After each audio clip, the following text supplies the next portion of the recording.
Assalamualaikum warahmatullahi wabarakatuh. Bagaimana anak-anak kabarnya pagi ini? Tentunya kalian sehat semua kan? Alhamdulillah. Anak-anak, untuk pertemuan kali ini ketemu lagi dengan pelajaran kita dengan Ibu Basiro. Materi yang akan kita bahas untuk pertemuan kali ini masih melanjutkan materi gerak melingkar. Tapi di sini kita membahas mengenai gerakan roda-roda yang tak seporos. Mari kita lihat untuk pemaparan slide selanjutnya. Ya anak-anak, sekarang kalian lihat gambar yang ada di slide ini. Gambar ini adalah gambar sepeda ontel. Kalian perhatikan komponen-komponen yang ada di sepeda itu yang bisa menyebabkan sepeda itu bisa bergerak atau berjalan. Oke, setelah kalian lihat gambar sepeda ontel yang ada di atas, kira-kira kalian punya enggak sepeda ontel seperti gambar di atas itu? Tentunya ya anak-anak ya, kalian pasti punya semua. Untuk sepeda ontel itu memiliki 3 komponen, yaitu kalau kalian benar-benar mau memperhatikan bagaimana toh sepeda itu bisa berjalan atau bergerak. Tentunya 3 komponen ini adalah bisa dikatakan komponen utamanya, yaitu ada roda. Dalam roda itu ada gear depan dan gear belakang. Ketiga komponen tersebut akan saling berhubungan membentuk suatu sistem atau dinamakan hubungan roda-roda. Sesuai dengan materi yang akan kita bahas, yaitu hubungan roda-roda yang tak seporos. Jadi contoh daripada hubungan roda-roda tak seporos adalah hubungan antara gear depan dan gear belakang yang ada di sepeda ontel tadi. Pertanyaannya sekarang adalah, bagaimanakah cara sepeda ontel itu bisa berjalan atau bergerak? Kita lanjutkan penjelasannya anak-anak. Sepeda ontel tadi akan bergerak maju atau berjalan jika kita genjot pedalnya ke depan. Genjotan pada pedal tersebut memutar gear depan. Gear depan dihubungkan dengan gear belakang dengan menggunakan rantai. Rantai inilah yang menyebabkan sepeda dapat bergerak atau berjalan. Nah, bisa kalian amati lagi gambar sepeda di atas.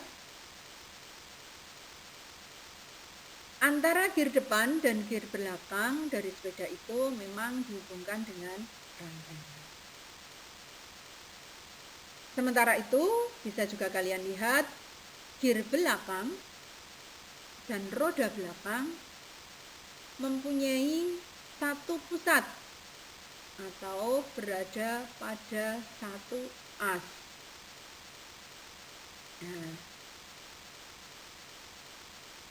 antara gear belakang dan roda belakang mempunyai satu pusat atau berada pada satu as itu merupakan hubungan roda-roda sepusat yang nanti juga akan kita pelajari setelah kita belajar hubungan roda-roda tak sepusat.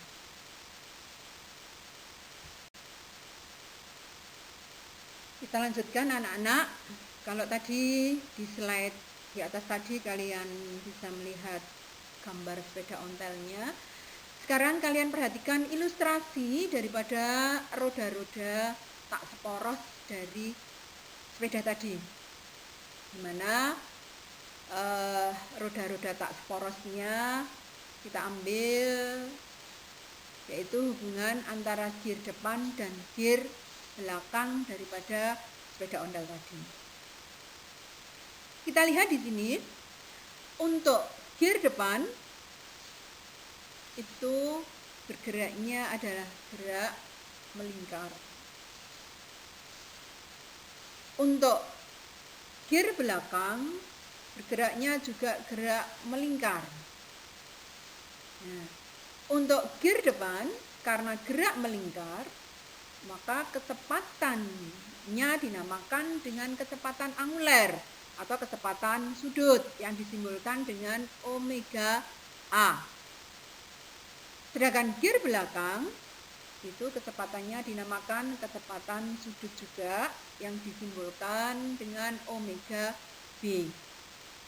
Untuk omega A bisa kalian ganti simbolnya omega 1 bisa, yang omega B, omega 2 juga bisa. Nah, antara gear depan dan gear belakang itu tadi dihubungkan dengan sebuah rantai, di mana rantainya itu berada di luar gear. Nah, gerakan rantai itu merupakan mempunyai kecepatan, yaitu kecepatannya dinamakan dengan kecepatan linier yang disimbolkan dengan V, di mana untuk kecepatan linier gear depan disimbolkan dengan VA. Untuk kecepatan linier gear belakang kita simbolkan dengan VB. Oke anak-anak, setelah kalian pelajari ilustrasi gambar slide di atas tadi, bisa kita simpulkan bahwa ketika sepeda bergerak maju, maka gear depan dan gear belakangnya akan berputar searah jarum jam. Sehingga dapat disimpulkan juga arah kecepatan sudutnya atau kecepatan anguler kedua gear tersebut adalah sama. Sekarang kita pelajari mengenai bagaimana kecepatan liniernya untuk kedua gear tersebut. Sekarang kita kembali ke pengertian kecepatan linier. Kalian tentunya tahu dan sudah mengerti bahwa arah kecepatan linier selalu menyinggung lingkaran. Rantai atau tali yang kita gunakan untuk menghubungkan gear belakang dan gear depan pada sepeda ontel tadi dipasang pada sebelah luar setiap gear. Pada saat bergerak, kecepatan rantai atau talinya selalu menyinggung bagian luar gear, sehingga kita dapat menyimpulkan bahwa arah dan besar kecepatan linier atau kecepatan tangensial pada dua roda yang dihubungkan dengan tali atau rantai adalah sama. Sehingga bisa kita simpulkan bahwa kecepatan linier itu tadi kita simbolkan dengan apa? VA untuk gear depan. Kecepatan linier untuk gear belakang kita simbolkan dengan VB. Nah, besarnya VA dan VB adalah sama karena ini adalah hubungan roda-roda tak seporos. Untuk lebih detailnya, kita perhatikan persamaan berikut ini. Oke, sekarang kita pelajari mengenai rumus atau persamaan dari hubungan roda-roda yang tak seporos. Tadi di awal sudah Ibu Basiroh jelaskan bahwa kecepatan linier kedua roda adalah sama. Sehingga secara matematis bisa kita tuliskan bahwa PA sama dengan VB. PA adalah kecepatan linier untuk roda atau gear depan. PB adalah kecepatan linier untuk roda atau gear belakang. Untuk kecepatan linier itu sendiri, persamaannya adalah omega kali R. Kalau VA berarti omega kali RA, PB berarti omega B kali RB. V adalah kecepatan sudut atau kecepatan anguler dengan satuan radian per sekon. P adalah kecepatan linier dengan satuan meter per sekon. R adalah jari-jari dalam satuan meter. Itu merupakan rumus atau persamaan yang ada di hubungan roda-roda tak seporos. Oke, untuk lebih bisa kita memahami daripada rumus hubungan roda-roda tak seporos, langsung saja kita coba untuk mengerjakan sebuah soal. Oke anak-anak, ini adalah salah satu contoh daripada soalnya. Di sini kalimat soalnya, 2 buah roda dihubungkan dengan rantai. Roda yang lebih kecil dengan jari-jari 8 cm diputar pada 100 radian per sekon. Jika jari-jari roda yang lebih besar adalah 15 cm, berapakah kecepatan linier kedua roda tersebut? Dan berapa juga kecepatan sudut roda yang lebih besar? Oke, bisa kalian perhatikan dulu gambarnya. Kalian pahami dulu soalnya. Setelah itu, mari kita coba untuk menyelesaikannya bersama-sama. Oke, kita coba untuk menyelesaikan soal di atas tadi. Diketahui R1 8 cm, R2 15 cm, semua satuan jari-jari kita rubah menjadi meter, sehingga R1 berubah menjadi 0,08 meter, R2 0,15 meter. Omega 1 atau kecepatan sudut roda pertama 100 radian per sekon. Pertanyaannya, hitunglah kecepatan linier roda pertama dan kedua. Yang kedua, hitunglah kecepatan sudut roda kedua. Untuk menjawab pertanyaan pertama, kecepatan linier roda pertama dan kedua, ingat konsep daripada hubungan roda-roda tak seporos, di mana di situ diterangkan bahwa kecepatan linier kedua roda adalah sama. Jadi nanti nilai V1 sama V2-nya adalah sama. Kita cari V1-nya. V1 itu dari rumus omega 1 kali R1.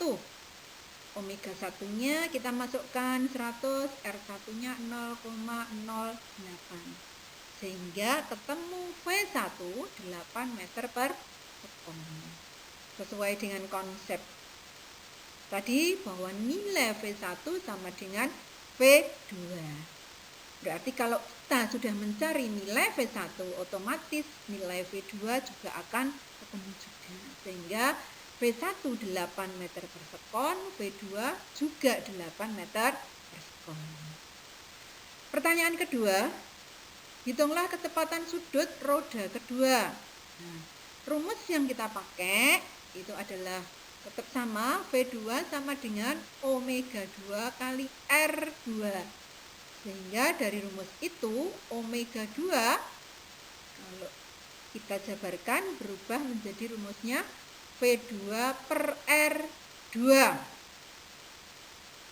V2-nya kita masukkan nilainya 8, R2-nya 0,15. Sehingga kecepatan sudut roda kedua atau omega 2-nya sama dengan 53,33 radian per sekon. Dari soal yang barusan kita selesaikan ini anak-anak, apa yang bisa kalian simpulkan? Tolong dilihat jari-jarinya. Jari-jari R2 bagaimana dengan R1? Oke, ternyata lebih besar R2. Kecepatan sudut antara roda pertama dan roda kedua. Ternyata bagaimana? Oh, ternyata kecepatan sudutnya lebih besar roda pertama. Semakin besar jari-jari dari roda tersebut, ternyata kecepatan sudutnya semakin kecil atau jari-jarinya bertambah, kecepatan sudutnya berkurang. Oke, mungkin ini salah satu contoh penerapan konsep hubungan roda-roda tak seporos. Untuk lebih detailnya, kalian bisa latihan soal-soal yang ada di LKS kalian. Oke anak-anak, mungkin cukup sekian dulu untuk pertemuan kali ini. Sebelum kita akhiri pertemuan kali ini, ingat anak-anak kata-kata dari Ibu Basiro yang mungkin akan bisa menyemangati kalian bahwa tidak ada kata tidak bisa kalau kita mau belajar. Tidak ada kata sulit kalau kita mau mencoba dan berusaha. Selalu semangat anak-anak. Wassalamualaikum warahmatullahi wabarakatuh.